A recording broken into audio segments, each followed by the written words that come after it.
Well, g'day viewers. As you can see, we're back in the shed, back from the New South Wales trip, and yeah, wasn't without dramas, and yeah, not what you would expect if you watched me put this engine together. The engine actually held up quite well.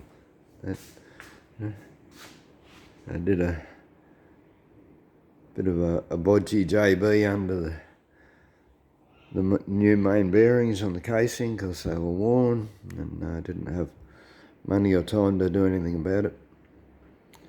But that's all held out. I've done over 3,000 k's. The engine's held up well. The issue I've had, I did a generator in, a generator and a regulator.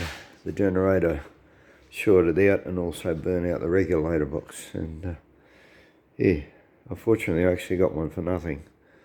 But yeah, that was just a bit of good fortune. But yeah, then we had the gear shift come apart.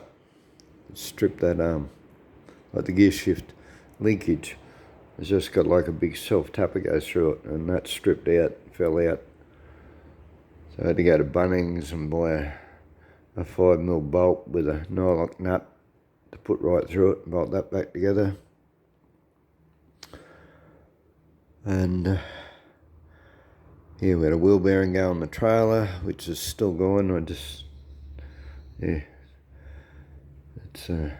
just making a noise.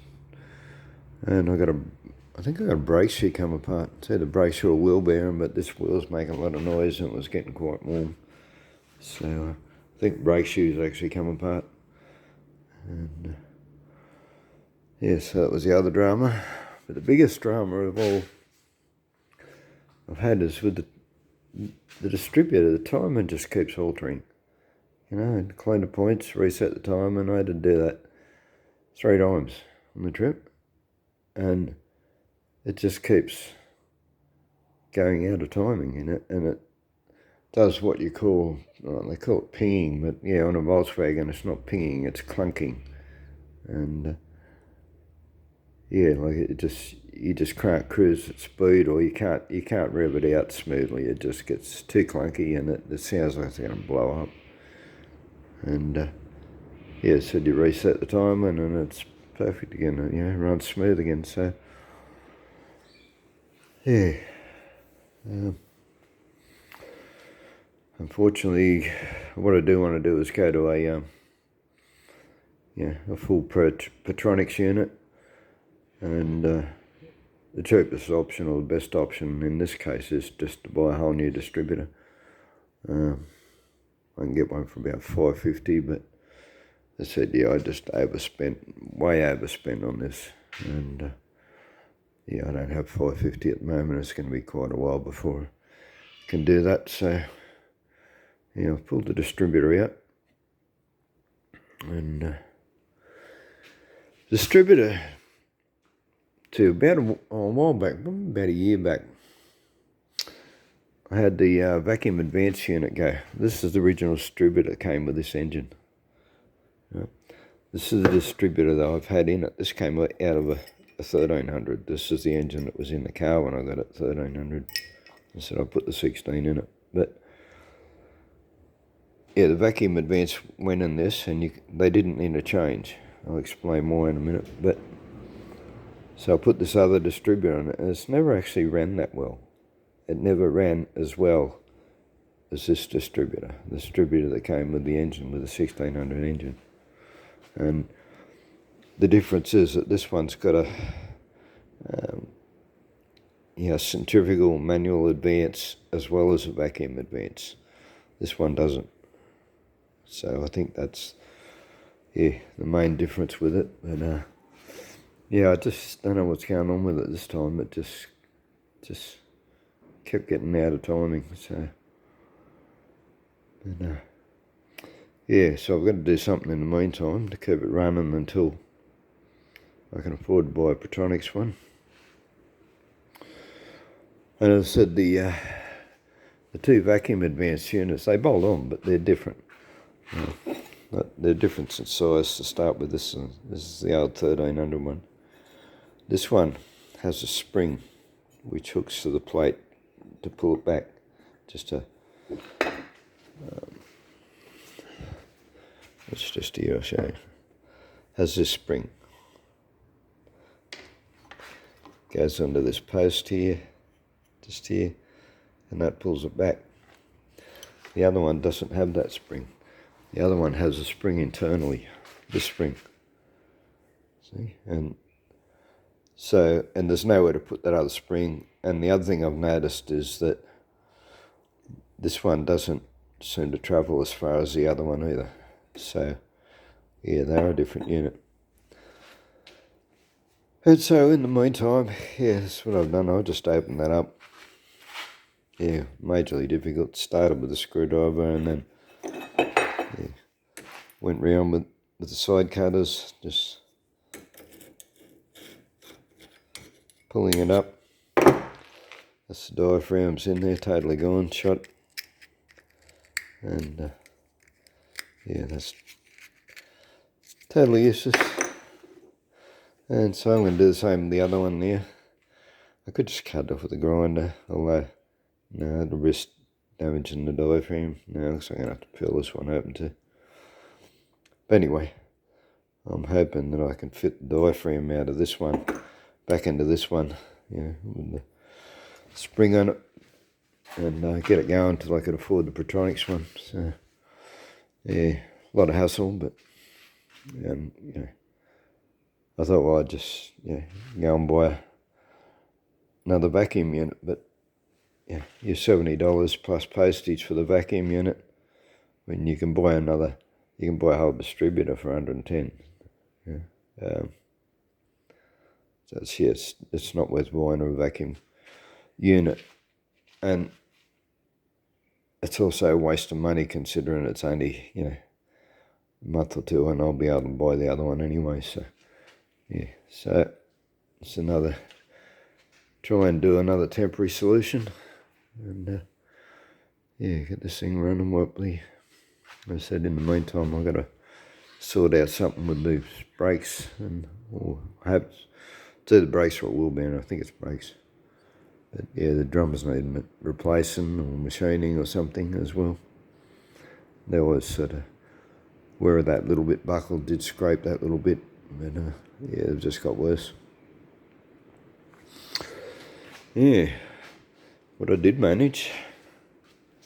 This is another reason why, I can't afford to go spending anything else at the moment. Look what I scored. This is my sister's neighbour. These are, 240mm double Webbers. So that's what's going on. I thought I would never be able to afford them because I've looked them up and they're really expensive. But and not just the carbies, and you got to try and buy manifolds, and you get filters, and then you got to get linkage, and I've got the whole full setup here. I've got gaskets and bits and pieces, and $500. I told the bloke, I said, well, I can't afford that for a couple of months, because of this. I spent. This trip to New South Wales probably cost me $5,000. $3,000 just for me and the two boys. Return on the boat, and we spent probably another $2,000 on petrol and food and other bits and pieces. So and what I spent on the car and before we even left. So, but as I said, $500, I couldn't pass it up, and especially when you said, I'll just take them, pay me later. And, no worries. And then adding to that, I've got a new casing as well. Well, not a new casing, but a casing that's not all chewed out in the bearing department. So, there's another engine rebuild coming up, but probably won't be till next year. I'll pay for all this first, and then I'm we're going to look at a longer stroke crank, probably new rods. Get rods that don't have nuts, then you don't have to grind as much out of the casings to fit the longer stroke crank in it. So yeah, it's better to spend a bit more on the rods than to grind more out of the casings. So yeah, and of course, you know, now that I got the crank and a decent set of casings, I'm going to go a bigger cam. And yeah, I've got the bloke's phone number too. I'm going to be picking him for knowledge, for information. This bloke builds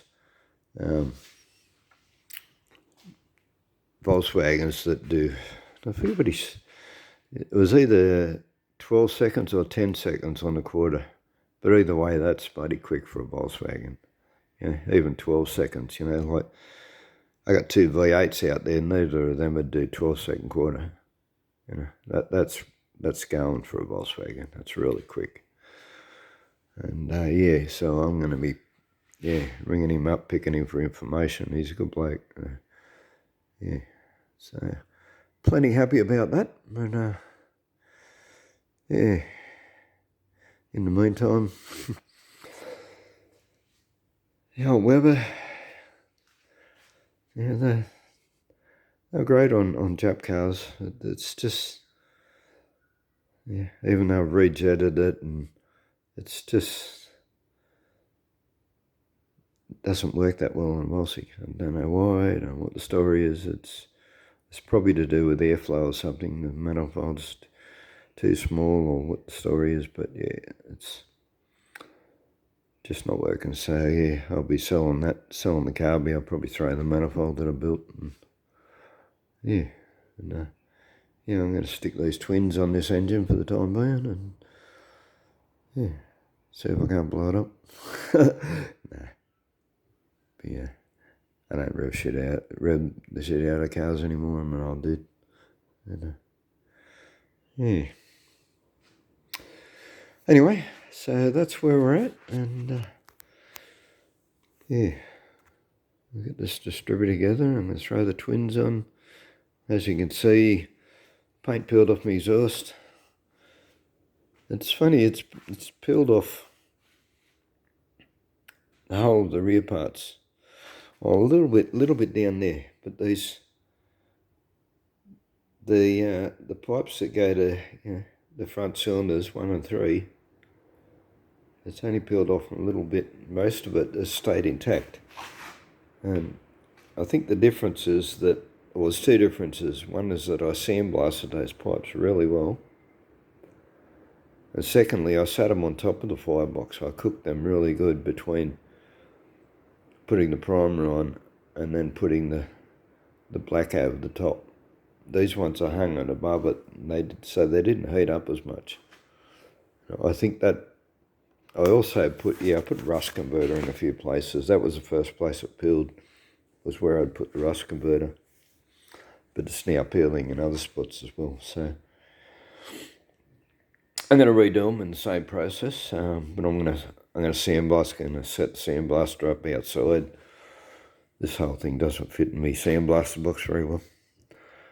I'll sandblast them properly, and I'll put the red oxide primer, and then I'm going to put them on the car.